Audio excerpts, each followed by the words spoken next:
A sala de espera era apertada, abafada e mal iluminada, mas nada disso parecia incomodar Isadora Matos. Ela estava acostumada com desconfortos. A vida nunca lhe ofereceu almofadas de seda ou caminhos planos. Crescera entre planilhas, dívidas e frases como "isso não é para você", ditas com aquele tom condescendente de quem carrega sobrenomes pesados demais. Aos 27 anos, era gerente financeira de uma empresa de eventos que já teve dias melhores. A última esperança? Um investidor misterioso que, segundo seu chefe, poderia salvar o negócio. Mas o que Isadora não esperava era que essa reunião mudaria tudo. Absolutamente tudo. O relógio marcava 10h14, quando a porta se abriu e um homem alto, vestido com um terno que provavelmente custava mais do que 3 meses de aluguel de Isadora, entrou. Ele não sorriu, não se apresentou. Apenas lançou um olhar rápido pela sala, até pousar os olhos nela. E naquele segundo exato, ela soube. Sentiu como um soco no estômago. Era ele, Caetano Bellini, o garoto insuportável que morava na mansão da esquina. O herdeiro arrogante que ria das roupas remendadas dela quando eram crianças. O mesmo que, certa vez, pregou chicletes no cabelo dela durante uma excursão escolar e riu como se tivesse vencido uma guerra. Ele parecia diferente agora. Mais maduro, mais frio. Mas o olhar, o mesmo. Arrogante, penetrante, desafiador. Isadora engoliu seco e ajeitou a blusa. Queria levantar e ir embora. Queria cuspir tudo o que engoliu em silêncio ao longo dos anos. Mas ficou, porque agora ela precisava desse acordo. Precisava salvar a empresa. Precisava provar que era maior do que tudo aquilo. O silêncio foi quebrado com um estalo de dedos. Caetano sentou-se à mesa e abriu uma pasta de couro. Seus movimentos eram calculados, como se cada segundo fosse valioso demais para desperdiçar. Ele olhou diretamente nos olhos dela e, com a voz cortante como uma lâmina, disparou. Isadora Matos. Quanto vale uma mentira? Ela piscou. Não entendeu. O que aquilo tinha a ver com o contrato de resgate da empresa? Mas antes que pudesse perguntar, ele deslizou um documento pela mesa. Esqueça o investimento. Tenho uma proposta melhor. Para você. Ela olhou para o papel. Estava lá, preto no branco. Um contrato de noivado. Com cláusulas, termos, valores. Um acordo que beirava o absurdo. Ela deveria fingir ser sua noiva por 3 meses, participar de eventos sociais, dar entrevistas para revistas de luxo, manter as aparências de um relacionamento apaixonado e, claro, sorrir para as câmeras. Tudo em troca de uma quantia que não apenas salvaria a empresa onde trabalhava, mas também quitava a dívida do tratamento da mãe, internada em uma clínica há quase 1 ano. Isadora sentiu o mundo girar. Isso é uma piada? Ela sussurrou, apertando os punhos. É um negócio, ele respondeu, com aquele tom de quem está acostumado a ver pessoas se ajoelhando por muito menos. Preciso parecer comprometido para destravar uma herança e consolidar um contrato com investidores italianos. Você tem a imagem perfeita. Nada de escândalos, nada de ex-namorados milionários. E é suficientemente irritante para manter as aparências de um casal real. Ela queria socá-lo, mas ficou calada. Leu cada cláusula. Pensou em tudo o que perderia se dissesse não. Lembrou-se do cheiro da clínica onde sua mãe estava. Lembrou-se das contas atrasadas, da ameaça de despejo da empresa, das noites sem dormir. E lembrou também de quem estava sentada ali. Ela não era mais a menina do chiclete. Respirou fundo e encarou Caetano. E por que eu? Por que você não contratou alguma atriz famosa? Uma modelo? Ele hesitou. Pela primeira vez, hesitou. Porque nenhuma delas me conhece como você conhece. E eu preciso que pareça real. Preciso de alguém que me olhe com raiva, com desprezo, com aquela intensidade. Você é a única que pode convencer minha família de que alguém como você aceitaria casar comigo. A resposta era, em si, um soco e um elogio ao mesmo tempo. Era cruel e ao mesmo tempo reveladora. Isadora mordeu o lábio. Odiava admitir, mas ele estava certo. A química entre eles, ainda que movida por ressentimento, era real, explosiva, verdadeira. E talvez isso fosse o que tornaria tudo ainda mais perigoso. Assinou o contrato. sem sorrir, sem dizer uma palavra.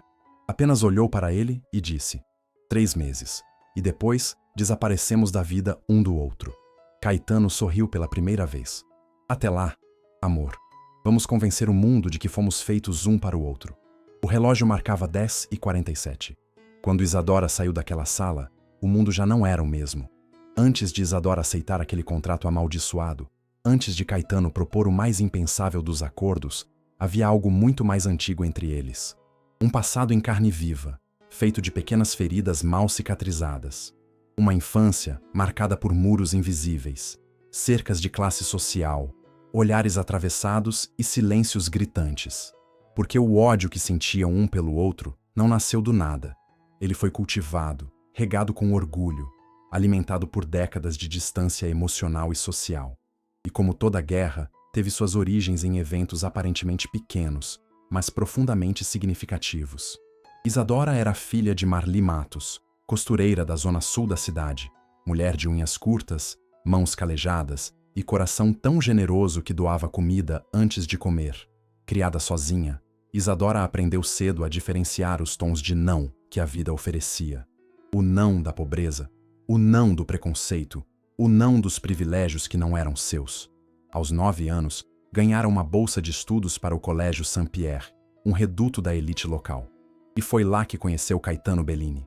Ele, filho de Anselmo Bellini, empresário do ramo de construções e dono de metade dos prédios comerciais do centro, era a definição viva de arrogância precoce.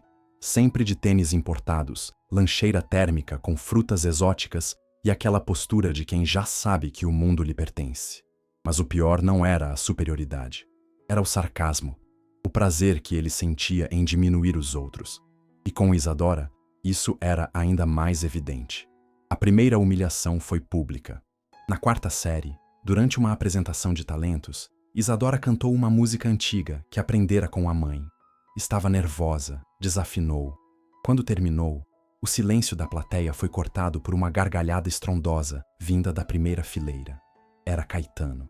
Ele se levantou e, imitando o tom de voz dela, repetiu o refrão desafinado, arrancando risadas dos colegas. Foi naquele dia que ela aprendeu o que era ser invisível. E, ao mesmo tempo, o centro do escárnio. Os anos passaram. Vieram as competições escolares, os debates, os trabalhos em grupo onde, por alguma ironia cruel do destino, eles sempre acabavam juntos. E cada encontro era uma disputa. Caetano fazia questão de lembrá-la da diferença entre eles. A forma como pronunciava seu sobrenome, Matos, sempre soava como uma acusação, como se ela tivesse invadido um espaço que não lhe pertencia. Mas havia algo ainda mais profundo por trás de tudo. Um segredo que Isadora só soube muito tempo depois. Seus pais haviam tido uma rixa antiga. Marli, sua mãe, fora funcionária doméstica na casa dos Bellini nos anos 80. Um episódio envolvendo um suposto roubo de joias causou um escândalo silencioso. Marli negou até o fim. Foi demitida, expulsa sem explicações. E Anselmo Bellini, o mesmo que hoje era alvo de investigações por fraude, nunca pediu desculpas. Nunca devolveu o que tomou, a dignidade. Isadora cresceu ouvindo a mãe dizer: os Bellini destroem quem ousa não abaixar a cabeça. Por isso, o ódio. Por isso, a aversão. Por isso, o fogo nos olhos toda vez que se viam. Eles eram como 2 soldados em lados opostos de uma guerra herdada. E mesmo sem querer, carregavam nas veias o sangue dos que vieram antes. No ensino médio, houve um episódio que marcou profundamente os dois. Durante um trabalho de teatro, foram obrigados a ensaiar juntos uma cena romântica. O professor insistiu. Era para a nota. Na hora do ensaio, Caetano fez piada. Disse que jamais beijaria alguém como ela. O tom de desprezo feriu mais do que se ele tivesse realmente a beijado e depois a rejeitado. Isadora o encarou com lágrimas nos olhos, mas não chorou. Jurou ali que um dia o faria engolir cada palavra. Mas a vida é irônica. Anos depois, ali estavam eles, frente a frente, com um contrato que exigia justamente o que eles sempre desprezaram um no outro: intimidade, afeto, proximidade. Era como se o destino zombasse deles. E embora o passado estivesse enterrado sob camadas de mágoa, ele voltava como um eco a cada olhar, a cada toque forçado, a cada sorriso ensaiado. Porque as guerras que começam na infância raramente terminam na vida adulta. Elas apenas mudam de campo de batalha. E agora, o campo era o coração. A mansão Bellini era tão desproporcional quanto as promessas não cumpridas que cercavam aquele sobrenome. Enorme, fria, silenciosa, como se tivesse sido construída não para acolher, mas para impor respeito. Os mármores polidos refletiam o vazio de uma casa onde o luxo gritava, mas o afeto era mudo. Isadora subiu os degraus da escadaria central com passos firmes, embora por dentro suas pernas tremessem. Sabia que aquele lugar era território inimigo. Sabia que cada quadro na parede, cada arranjo floral estrategicamente disposto, carregava uma história que não era dela. E mesmo assim, estava ali, fingindo pertencimento, fingindo tudo. A porta do salão principal se abriu como em um roteiro premeditado, e ali estava ele, Caetano Bellini, postado à frente da lareira acesa, de braços cruzados, vestindo um suéter de lã escura que parecia esculpido no próprio corpo. Os olhos fixos nela, nenhuma palavra, nenhum sorriso, apenas o olhar. O mesmo olhar que atravessara anos, que fora testemunha de brigas escolares, competições acirradas, humilhações mútuas. Mas agora havia algo diferente. Menos raiva, mais curiosidade. Menos sarcasmo, mais tensão. Isadora parou diante dele com o que lhe restava de altivez. Espero que sua avó esteja satisfeita com esse espetáculo, ela disse, sem tirar os olhos dele. Porque se isso aqui for mesmo para convencê-la, vai precisar atuar melhor. Caetano arqueou uma sobrancelha. Você sempre foi boa com palavras afiadas, mas vai precisar mais do que isso para sobreviver aqui. Ela não recuou. Aquilo era um campo minado emocional, mas Isadora conhecia bem as regras da guerra. O contrato exigia que os dois convivessem sob o mesmo teto, dividissem agendas, participassem de compromissos como um casal apaixonado. E isso significava convivência, próximos demais, sozinhos demais. O primeiro choque foi no jantar daquela noite. A família Bellini se reuniu em torno da longa mesa de carvalho. A matriarca, Dona Constanza Bellini, uma senhora de olhar duro e voz baixa, fez questão de observar cada gesto entre os dois. Isadora sentia o olhar dela como uma lâmina fria na pele. Sorriu falsamente. Tocou a mão de Caetano com dedos gelados. E ele, surpreendentemente, retribuiu. Apertou sua mão por baixo da mesa, sem ironia, sem teatralidade. Um gesto contido, mas firme. Mais tarde, no corredor dos quartos, Isadora quase tropeçou nos próprios pensamentos. O que foi aquilo? Ela perguntou, sem esconder a irritação. Caetano encostou-se à parede, com aquele meio sorriso de quem sabe que está no controle. O papel de noivos apaixonados. Você acha que só você sabe fingir? Ela quis responder algo cruel, algo que o ferisse tanto quanto ele já a feriu no passado. Mas as palavras não vieram, porque naquele instante, a lembrança do toque dele ainda ardia em sua pele. E isso a assustava mais do que qualquer insulto. Os dias seguintes foram uma dança silenciosa entre o embate e a rendição. A cada novo evento, fotos eram tiradas. Jornalistas perguntavam detalhes do romance. Sorrisos eram forçados. Mas havia momentos, breves, quase imperceptíveis, em que os olhares trocados entre eles diziam mais do que qualquer encenação. Um silêncio no carro após uma coletiva. Um café da manhã em que ele preparou o chá exatamente como ela gostava, sem perguntar. Um instante em que ela ajeitou a gravata dele antes de saírem e suas mãos demoraram meio segundo a mais sobre o peito dele. Nada era dito, mas tudo era sentido. Até que, em uma noite particularmente chuvosa, Isadora teve um pesadelo. Sonhou com a mãe internada, com a infância marcada por negações, com a risada de Caetano ecoando como zombaria. Acordou ofegante. Saiu do quarto e desceu até a cozinha. E ali, no escuro, ele estava, sentado, bebendo vinho. Não consegue dormir? Ele perguntou, sem olhar para ela. Ela hesitou, depois se aproximou. Sentou-se ao lado, os dois em silêncio, ouvindo a chuva. Eu odeio isso, ela disse de repente. O quê?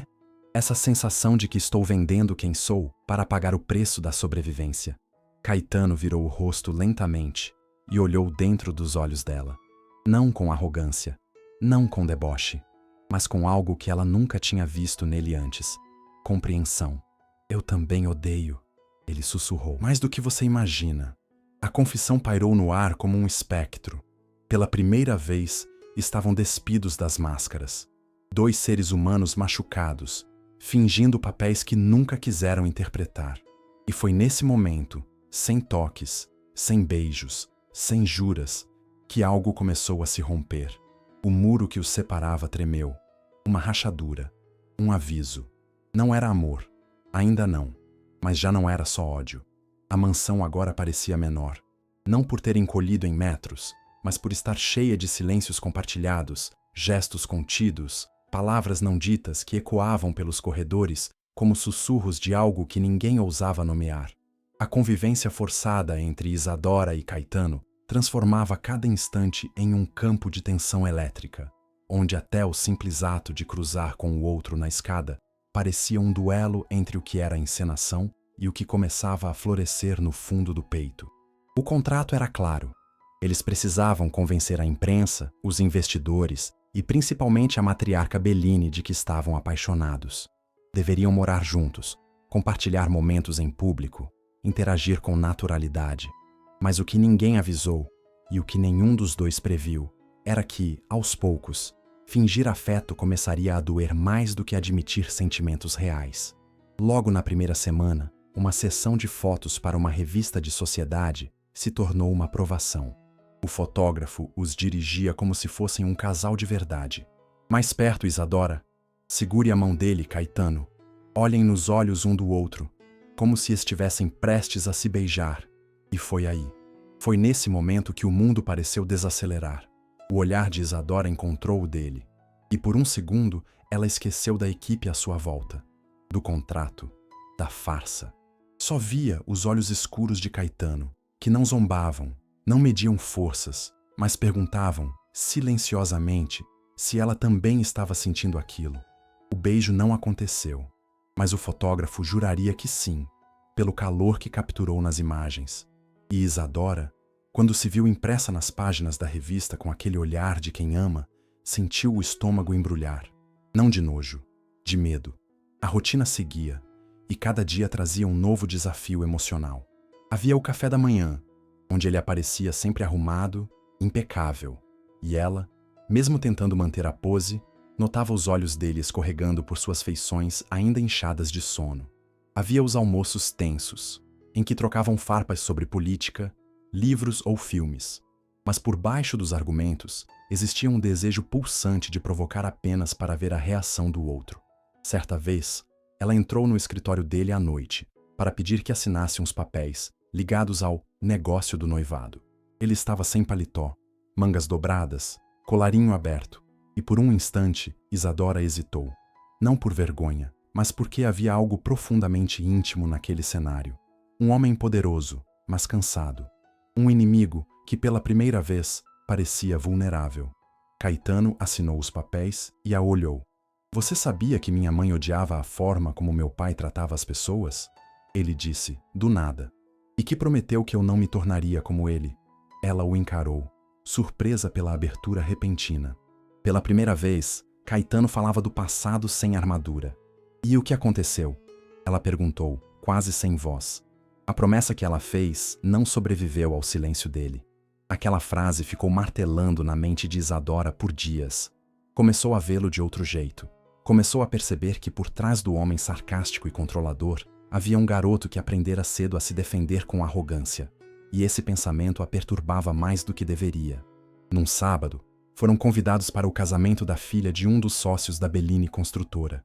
Era a primeira vez que estariam em um evento formal como casal desde o início do contrato. Isadora passou horas se preparando. Queria estar à altura. Quando desceu as escadas da mansão com o vestido vinho colado ao corpo e os cabelos ondulados caindo nos ombros, Caetano parou de respirar por um segundo. Ele não disse nada, mas o olhar dizia tudo. Durante a festa, sorriram, dançaram, riram, como se estivessem apaixonados. Mas havia algo no ar, algo que queimava. Quando a música ficou mais lenta e ele encostou a mão na cintura dela, Isadora sentiu cada centímetro do corpo se arrepiar. Era como se todas as lembranças do passado, a raiva, as mágoas, as palavras afiadas, tivessem se transformado em brasas que agora ardiam em silêncio. Depois do evento, dentro do carro, ela quebrou o silêncio. A gente está indo longe demais com essa mentira. Caetano não desviou o olhar da estrada. Talvez o problema seja que parte dela já não parece mentira. Essa frase a acompanhou até o travesseiro. E quando fechou os olhos naquela noite, Isadora percebeu que o maior risco de todos não era o contrato ser descoberto. Era o coração dela se esquecer que tudo aquilo começou como uma encenação. A mansão Bellini era feita de mármore, ouro e silêncios. Mas nenhum silêncio era tão profundo quanto aquele que envolvia o verdadeiro motivo daquele contrato absurdo. A cada dia, Isadora sentia que havia mais do que uma simples jogada empresarial por trás da proposta. Não era apenas sobre convencer a avó controladora, nem apenas sobre desbloquear uma herança. Algo mais escuro, mais antigo e mais doloroso pairava sobre aquele acordo, como uma sombra que se recusava a desaparecer. E a certeza de que Caetano escondia algo crescia nela como uma ferida que lateja mesmo sem ser tocada. As pistas estavam por toda parte, disfarçadas de coincidências. Uma conversa sussurrada ao telefone que Caetano encerrava sempre que ela entrava na sala. Uma pasta trancada na biblioteca que ele levava para o escritório, sempre ao cair da noite. Documentos que pareciam desaparecer da mesa da sala de jantar. E, principalmente, os olhares que a avó dele, Dona Constança Bellini, lançava para Isadora, como se a conhecesse de outro tempo, de outra vida, como se carregasse contra ela um ressentimento ancestral. Isadora, determinada como sempre fora, decidiu investigar. Não podia mais fingir que tudo era apenas um jogo romântico. Era a vida dela, sua dignidade, seu nome, sua história que estavam sendo negociados em troca de um contrato. Naquela noite, esperou Caetano sair para uma reunião e, sozinha na casa, desceu até a biblioteca. Sabia o código da fechadura, pois o observara digitar algumas vezes. 1908, ano de fundação da construtora Bellini. A biblioteca cheirava a couro e a pó. Estantes gigantes cobriam as paredes, mas foi à gaveta da escrivaninha que ela se dirigiu. Com mãos trêmulas, abriu o compartimento secreto onde vira Caetano esconder a tal pasta. E ali estava ela, grossa, preta, com o brasão da família Bellini gravado em dourado na capa. Dentro, documentos antigos, contratos, cartas, recibos. Mas o que prendeu sua atenção foi um dossiê com o nome de Marli Matos, sua mãe, impresso em letras firmes. O coração de Isadora disparou. Ali, entre papéis envelhecidos, estavam registros de um processo sigiloso movido pela família Bellini nos anos 80. Acusação de furto. Despedida sem direitos. Um escândalo abafado com dinheiro e influência. Mas o mais chocante não foi o conteúdo do processo. E sim, uma carta não protocolada, escrita à mão por Anselmo Bellini, o pai de Caetano. Na carta, endereçada a Constança, ele admitia que a acusação contra Marli fora forjada, que a verdadeira autora do roubo havia sido uma prima distante da família, e que usaram a funcionária para desviar a atenção e proteger o nome Bellini. Era uma confissão, um pedido de perdão engolido pelo orgulho da matriarca. A carta nunca fora enviada, nunca fora lida. Estava ali, escondida, enterrada como o passado que ninguém quis remexer. Isadora recuou, ofegante. Sentiu o peito rasgar por dentro. Toda a dor da mãe, todas as noites em claro, a vergonha silenciosa, tudo baseado numa mentira, tudo causado por aquela família, por Caetano. Mas então, um pensamento a atravessou como uma lâmina. Ele sabia. Caetano sabia de tudo, e ainda assim, teve a ousadia de procurá-la, de envolvê-la, de contratá-la, de tocar nela. A raiva a consumia, mas foi então que ouviu passos. Guardou tudo às pressas e subiu. Não queria confronto, ainda não. Precisava pensar, precisava entender, precisava ouvir da boca dele. E essa conversa veio no dia seguinte, quando o confrontou sem rodeios. Há quanto tempo você sabe que sua família destruiu a minha? Caetano empalideceu. Não tentou negar. Desde que fiz 18 anos, descobri a carta no cofre do meu pai depois que ele morreu. E por que não fez nada? Por que não procurou minha mãe? Por que me envolveu nessa farsa? Ele se aproximou, com os olhos marejados, a voz grave e trêmula. Porque eu cresci odiando você por motivos que nem eram meus. Porque fui alimentado por mentiras. Porque minha família construiu um império em cima de gente como a sua. E quando vi o que estavam fazendo com a empresa, quando percebi que o nome Bellini estava prestes a ruir, eu vi uma chance. Uma chance de devolver parte do que tiramos. Uma chance de te dar poder, visibilidade, justiça. Ela o esbofeteou, forte, com toda a fúria da filha de Marli, e saiu. Mas naquela noite, sozinha em seu quarto, segurando a carta amarelada e ouvindo a chuva cair, Isadora chorou. Não pelo passado, mas pelo que estava começando a sentir por alguém que, no fundo, era parte do motivo de toda a sua dor. E é nesse tipo de dilema que nascem as histórias mais perigosas. Havia algo de cruelmente hipnótico no que estava acontecendo entre Isadora e Caetano. Um fio tênue e incandescente os mantinha presos num jogo de provocações onde os sentimentos se confundiam com a atuação. Estavam, tecnicamente, noivos. Um noivado falso, forjado em papel, cláusulas e valores. Mas o que seus corpos começavam a dizer não tinha mais nada de falso. E o que seus olhares revelavam, sem que nenhum dos dois quisesse admitir, já era mais verdade do que qualquer contrato assinado. As semanas se tornaram um desfile de eventos sociais.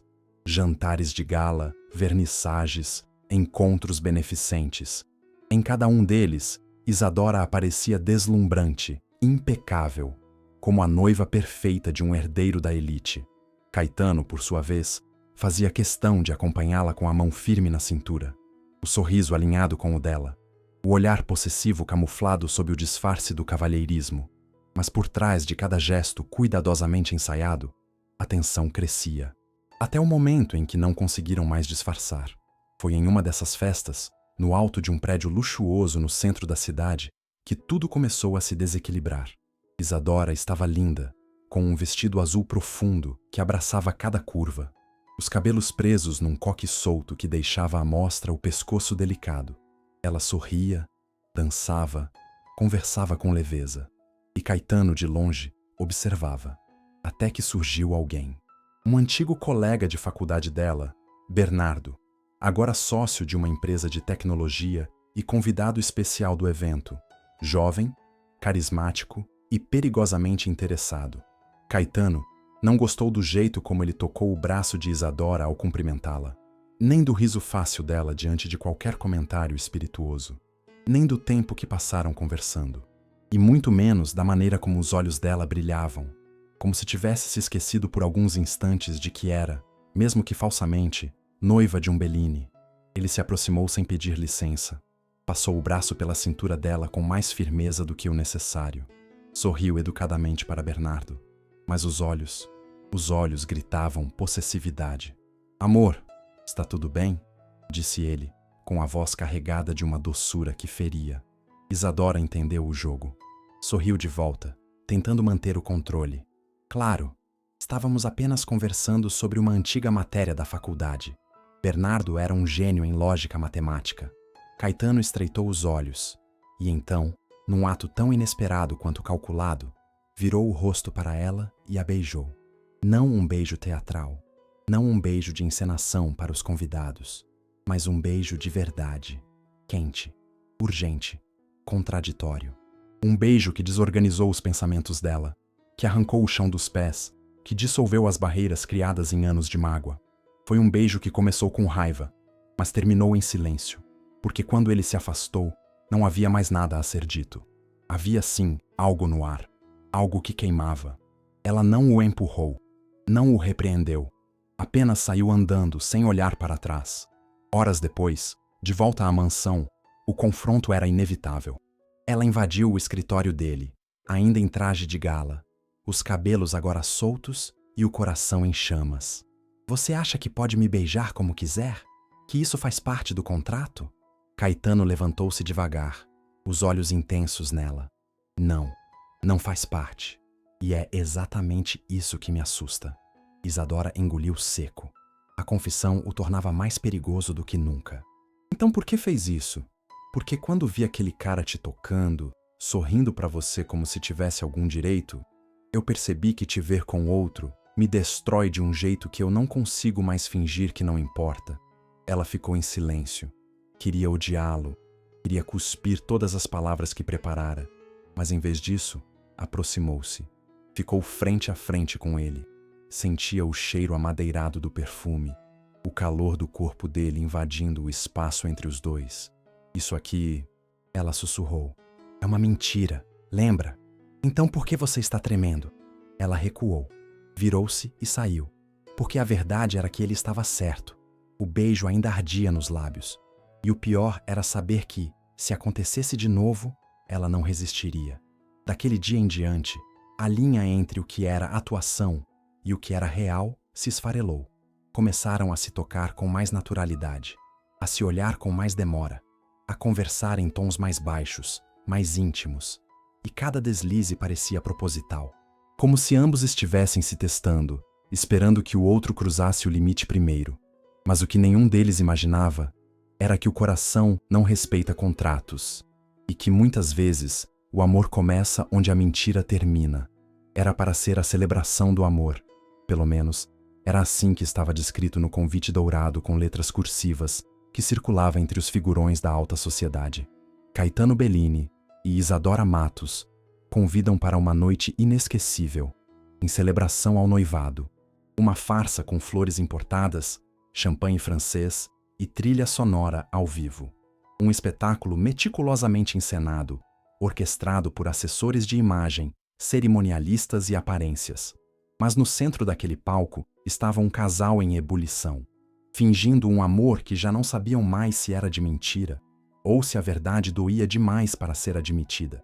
Desde cedo, a mansão fora transformada em um palácio de ilusões. A fachada iluminada, o jardim decorado com milhares de luzes e arcos de rosas brancas, e convidados vestindo sorrisos sob medida.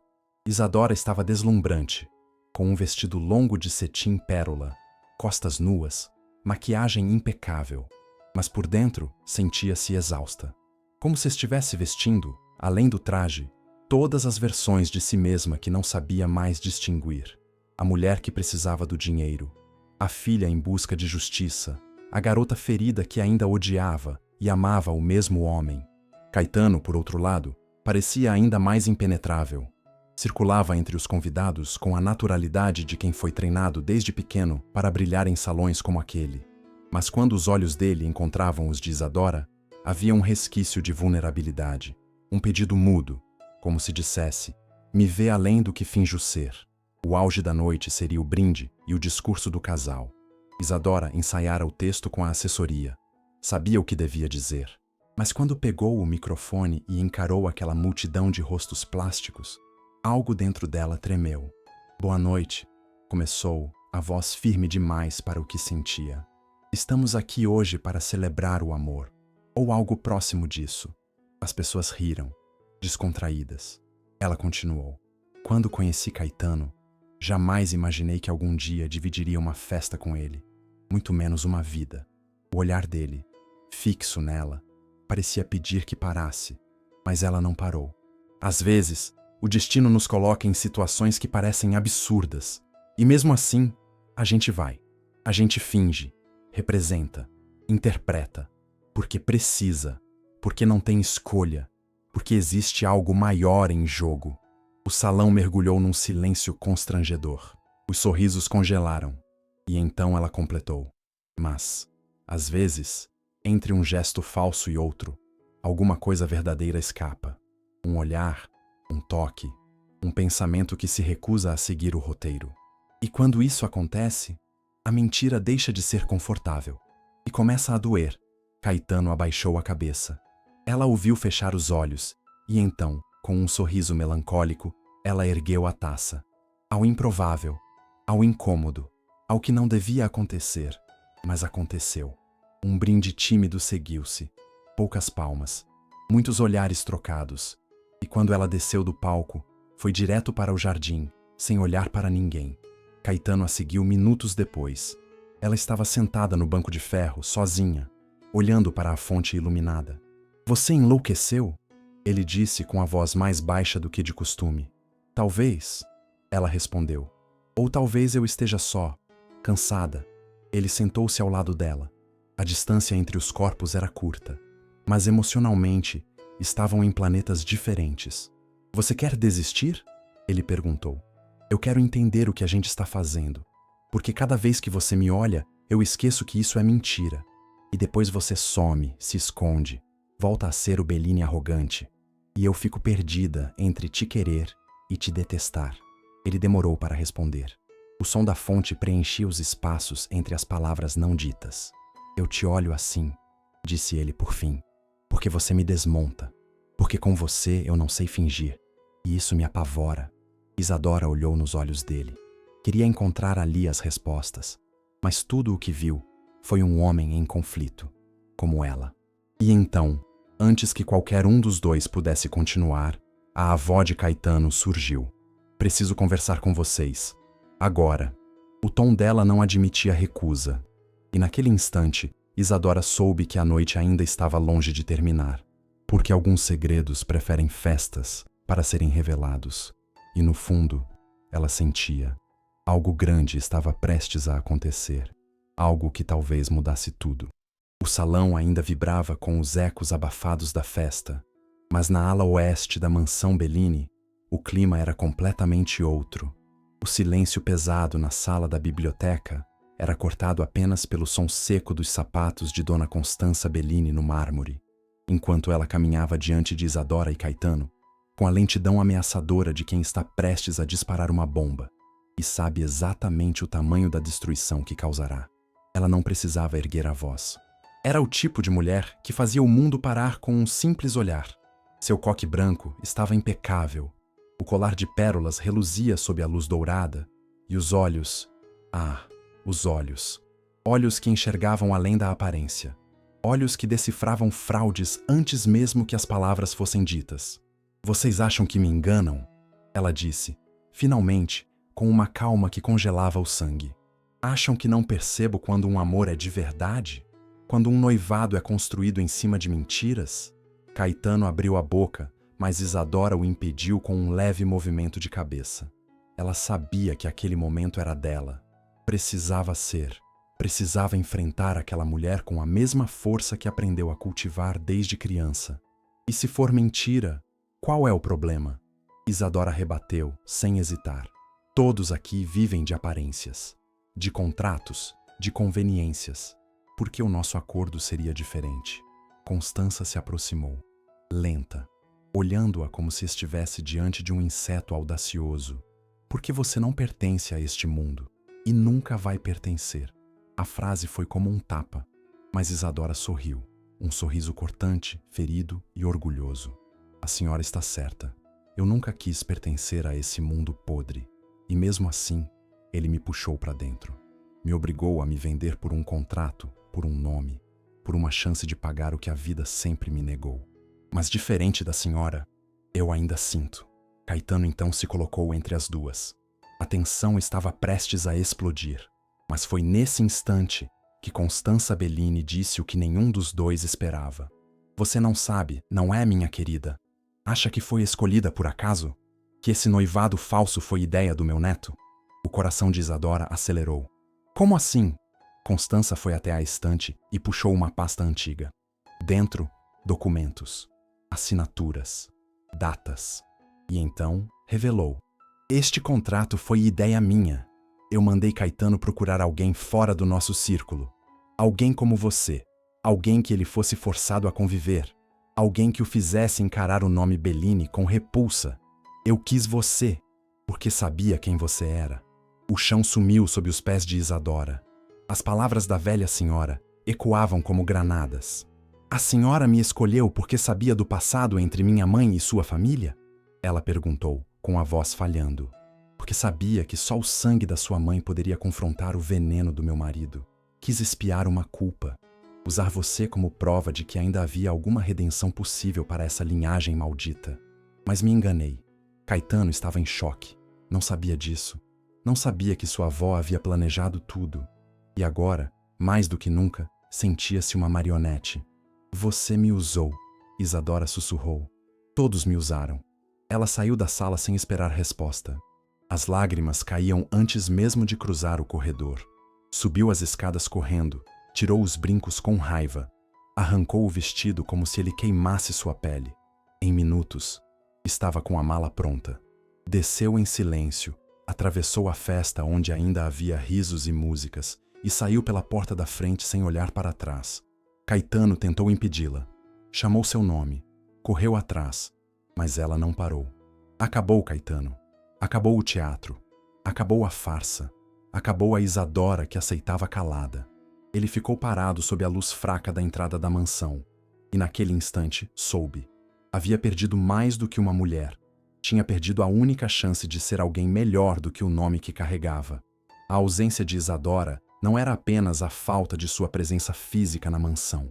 Era o eco de seus passos interrompidos, o vazio deixado pelo som do riso que já começava a se encaixar entre os móveis frios da casa. Era o travesseiro do lado esquerdo sem perfume, o café que ninguém mais tomava adoçado, o corredor que parecia mais longo e sombrio desde que ela se foi. O silêncio não era mais confortável. Era doloroso, cortante e, acima de tudo, condenatório, porque naquele vazio, Caetano Bellini finalmente foi forçado a encarar a si mesmo e todas as máscaras que usou para não amar. Isadora sumiu, sem deixar rastros. Desligou o celular. Desapareceu das redes sociais. Pediu demissão da empresa de eventos e deixou de atender os amigos. A única coisa que Caetano recebeu dela foi uma carta, entregue por um motoboy anônimo, sem assinatura. Uma folha simples, com poucas palavras e dor demais. Você me ensinou que até a mentira pode se parecer com amor, mas também me provou que até o amor, quando nasce da dor, pode se tornar uma maldição. Escolhi me amar primeiro. Não me procure. E ele não procurou. Pelo menos não no início, por orgulho, por medo, porque não sabia como encarar alguém que havia tido coragem de partir. Ele, que sempre estivera no controle, agora não conseguia controlar a si mesmo. Sua rotina virou um labirinto de lembranças. Cada canto da casa contava uma história que ele queria esquecer, mas não conseguia. A biblioteca, onde ela o enfrentou com dignidade. A sala de jantar, onde riram juntos pela primeira vez. O jardim, onde quase se beijaram sob a chuva. E o quarto dela, onde ele não tinha coragem de entrar desde a noite em que ela se foi. A avó, Constança, por sua vez, parecia envelhecer mais rápido. Não por remorso, pois orgulho é o último sentimento a morrer em gente como ela, mas por uma silenciosa constatação. Sua tentativa de redenção havia saído pela culatra. Ela não apenas perdera a neta por afinidade, mas acentuara a ruína emocional do neto legítimo. Caetano, pela primeira vez, começou a fazer o que jamais havia feito: questionar sua identidade, questionar o império que herdara, os valores que aprendera, o peso de um sobrenome que se sustentava sobre o silêncio dos inocentes. Começou a revisitar arquivos antigos da empresa, a doar parte de seus lucros para causas sociais, a pagar silenciosamente os tratamentos da mãe de Isadora, mesmo que ela nunca soubesse. E, acima de tudo, começou a escrever. Escrevia cartas que não enviava, frases curtas, cheias de remorso, amor engasgado e confissões. Guardava tudo em uma caixa de madeira, como se fosse possível, um dia, entregar aquele coração remendado nas mãos dela. Enquanto isso, Isadora tentava reconstruir a vida longe. Alugou um pequeno estúdio no bairro antigo onde cresceu. Costurava vestidos de festa para sobreviver. Reatou a amizade com antigos colegas. Visitava a mãe todos os dias. Mas por mais que sorrisse em público, havia noites em que chorava em silêncio, abraçada ao próprio travesseiro, desejando que tudo tivesse sido diferente, porque no fundo odiava Caetano, por fazê-la amá-lo tanto. Ela tentou esquecê-lo, tentou odiá-lo, tentou se convencer de que nada fora real, mas era impossível esquecer os olhos dele quando a fitava em silêncio, os dedos entrelaçados aos seus nos eventos, o beijo roubado no alto do prédio, as palavras sussurradas com medo de serem verdadeiras. Isadora não era mais a mulher que aceitava contratos por desespero, mas também não era a mesma que poderia fingir que nada sentiu. Foi numa tarde cinzenta que ela soube, por uma amiga em comum, que Caetano havia renunciado a parte de suas ações na empresa e aberto um instituto de apoio jurídico gratuito para mulheres vítimas de injustiça. A princípio, achou que fosse jogada de marketing, mas ao investigar, descobriu que ele sequer dava entrevistas. Fazia tudo em silêncio, como quem tenta, com atos, pedir desculpas que palavras jamais conseguiriam expressar. Naquela noite, Isadora caminhou sozinha pela rua onde tudo havia começado. Passou pela escola onde estudaram, pela banca onde compravam balas quando crianças, pela esquina onde, aos 14 anos, ele a chamou de vergonha de bairro nobre, e percebeu o quanto as coisas tinham mudado, e o quanto ela havia mudado também. O amor que sentia não era mais cego, romântico, ingênuo. Era um amor machucado, madura, e ainda assim, vivo. Não sabia se o perdoaria, mas sabia que o silêncio entre eles já não bastava. E quando o silêncio não basta, algo precisa acontecer. Chovia quando Isadora voltou à mansão Bellini. A chuva fina e insistente que lava as ruas com a mesma delicadeza com que lava a alma, sem alarde, mas com persistência. Não avisou, não ligou, não mandou carta, apenas apareceu. Vestia um sobretudo cinza, os cabelos presos, os olhos marcados pela intensidade de quem tinha atravessado desertos de mágoa para estar ali, parada diante do portão que por tanto tempo simbolizou dor e talvez também saudade. O funcionário hesitou ao vê-la. Não sabia se deveria anunciar sua chegada, mas não precisou. Caetano apareceu na varanda como se tivesse pressentido, como se sua alma estivesse em alerta constante desde o dia em que ela se foi. O olhar dele ao vê-la ali foi de incredulidade, como se tivesse medo de que fosse um sonho e que, ao piscar, ela desaparecesse de novo. Isadora deu um passo adiante, depois outro, e então, sem dizer nada, parou diante dele. Estavam frente a frente, mas havia uma eternidade entre seus silêncios. "Você sabia que eu viria?" Ela perguntou, com a voz embargada, mas firme. "Eu desejei, todos os dias." O silêncio voltou, pesado, mas não como antes. Era um silêncio que pedia espaço, que preparava o terreno para algo sagrado. "Li sobre o instituto", disse ela, "sobre o que você tem feito, e sei que não é fachada. Sei porque você não quis que ninguém soubesse." Ele assentiu. "Não muda o passado, Isadora. Nada muda. Mas eu precisava começar por algum lugar, e foi o mais próximo de justiça que consegui chegar." Ela abaixou os olhos e, por um instante, Caetano sentiu medo. Medo de que ela fosse dizer que não bastava, que era tarde, que o amor que um dia nasceu, agora era apenas um cadáver emocional. Mas então ela o surpreendeu. "Eu voltei, não porque te perdoei por completo, mas porque percebi que não queria passar a vida tentando te esquecer." Ela respirou fundo. "Voltei porque sinto sua falta, e porque cansei de fingir que não sinto." Caetano se aproximou, devagar, como quem não quer assustar a felicidade. "Eu nunca amei ninguém como te amei sem perceber, e quando percebi, já era tarde demais." "Não é tarde," ela interrompeu. "Ainda estamos aqui." Ele estendeu a mão, como quem oferece o que restou de si, como quem se despe de todo orgulho, e ela segurou, como quem aceita um amor imperfeito, mas verdadeiro. Se abraçaram ali mesmo, na chuva, na varanda da mentira que virou verdade, na mesma casa onde o ódio floresceu, e agora era o amor quem começava a reinar, sem contratos, sem cláusulas, sem farsas, apenas duas almas exaustas que finalmente se encontraram.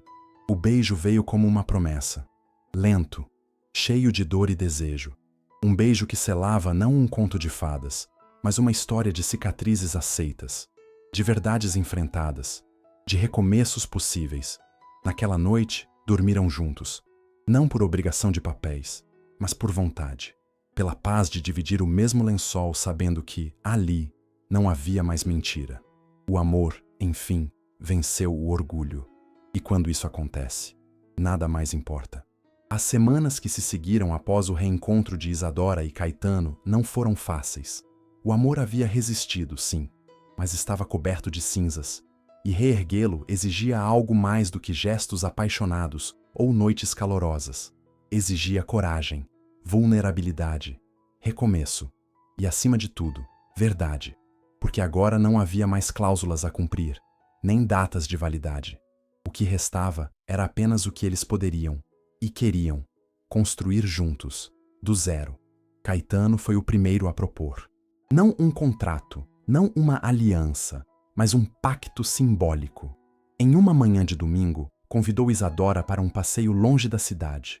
Levou-a até um campo silencioso, onde as montanhas tocavam o céu e o ar tinha cheiro de recomeço. No porta-malas do carro, trouxe 2 cadeiras, uma mesa de madeira simples e uma garrafa de vinho que ele mesmo escolhera. Sem rótulo, sem pretensões. Apenas vinho. Quando sentaram, ele puxou uma pequena caixa. Dentro, 2 pedaços de papel em branco. Não quero que isso pareça uma tentativa de me redimir, começou, os olhos fixos nos dela. Quero que pareça o que realmente é, um gesto de alguém que te ama e não quer mais te perder. Ela permaneceu em silêncio, ouvindo. Escreva o que você quer de mim, o que precisa, o que espera, e eu farei o mesmo.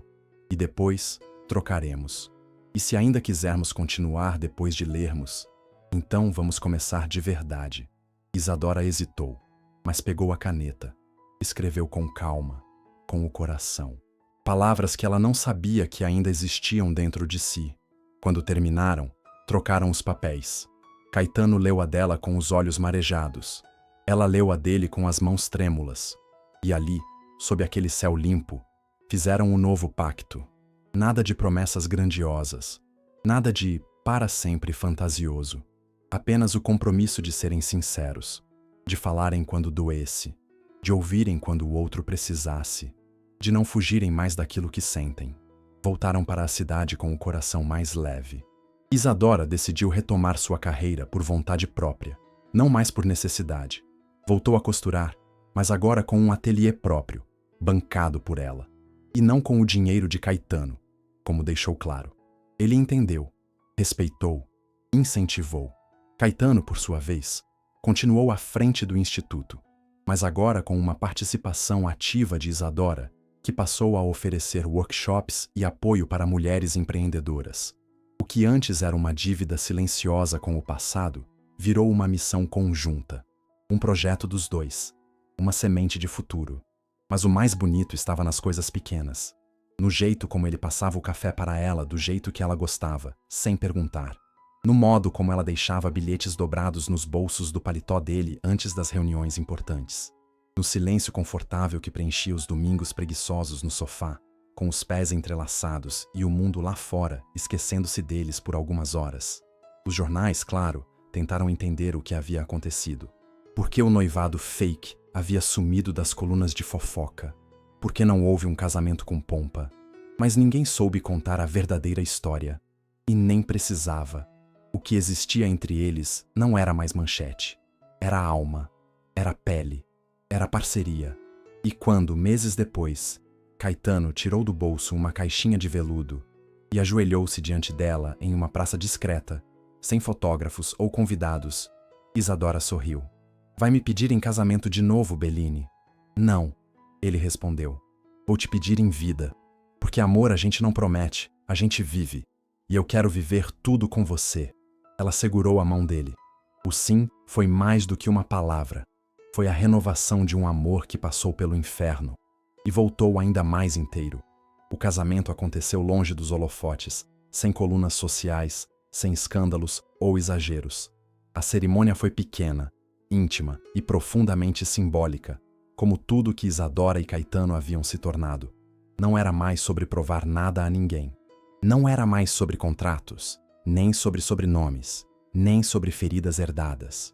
Era sobre a verdade que nasceu no meio da mentira, sobre um amor que ousou florescer entre os escombros da desconfiança, do orgulho, da raiva e do passado. Foi em um casarão antigo restaurado nos arredores de Petrópolis, cercado de montanhas, com um jardim repleto de lavandas e eras trepadeiras. O lugar exalava paz. O céu estava limpo, o vento suave, e tudo parecia conspirar para aquele momento ser inesquecível, mas não pelo luxo, pela verdade. Isadora entrou com um vestido feito por ela mesma, renda delicada nos ombros, uma leveza que parecia dançar com o vento, e um sorriso no rosto que jamais seria visto nas páginas de revista, porque era um sorriso que só quem viveu suas dores entenderia. Já Caetano, vestido de forma discreta, sem grife alguma, mas com os olhos transbordando tudo o que jamais conseguiu colocar em palavras. Não houve padre, não houve pastor, não houve juiz. Apenas os dois, diante de amigos próximos, alguns funcionários do Instituto Social e a mãe de Isadora, agora bem, sentada na primeira fileira, com os olhos marejados e o coração em paz. Constança Bellini não foi convidada. E Caetano não discutiu. Sabia que algumas histórias não merecem continuação, e a deles era sobre recomeçar, não repetir. Na hora dos votos, não leram textos prontos, apenas se olharam e falaram. Isadora, começou ele, com a voz embargada, te amei pela primeira vez quando te odiei, quando você me enfrentou, quando me mostrou que meu mundo era pequeno demais para conter sua força. E depois, quando te perdi, percebi que amar também é reconhecer que não se sabe amar. Mas eu quis aprender, por você e por mim. Eu te prometo ser alguém que nunca mais vai fugir da verdade, nem da dor, nem de nós. Ela respirou fundo. O silêncio da cerimônia era absoluto. Caetano, disse com a voz trêmula, mas firme. Eu te amei quando não devia, quando tudo dizia que você era errado, perigoso, uma lembrança viva da injustiça. Mas você mudou, não para me agradar, mas porque entendeu o que havia dentro de si. Eu te prometo que nunca mais vou fingir ser forte quando precisar de você. Prometo ser seu refúgio. E te lembrar, todos os dias, que mesmo os corações partidos ainda sabem amar. Trocaram alianças simples, um anel com uma pequena pedra azul, herança da mãe de Isadora, e um aro de aço escovado que Caetano fez questão de mandar gravar por dentro, em segredo. Sem contrato, só amor. O beijo foi tímido, mas carregado de promessas silenciosas. O tipo de beijo que não precisa mais provar nada. Após a cerimônia, não houve festa tradicional. Dançaram descalços no gramado, com luzes penduradas entre as árvores e músicas antigas tocando em um rádio velho. Riram, choraram, dividiram uma torta feita pela vizinha de Isadora. E quando a noite caiu, deitaram-se sob o céu estrelado, de mãos dadas, como dois sobreviventes da guerra mais íntima que já viveram. E foi ali, deitados sob o infinito, que Isadora disse a frase que encerraria aquele ciclo com a poesia que só os recomeços sinceros carregam. Te amar foi meu maior erro e minha maior coragem. Caetano sorriu. Então, que venham mais erros como esse. Todos com você. E assim terminou a história de dois inimigos que se apaixonaram por acaso, ou por destino, ou por ironia da vida. Não importa. O que importa é que no fim, o amor venceu.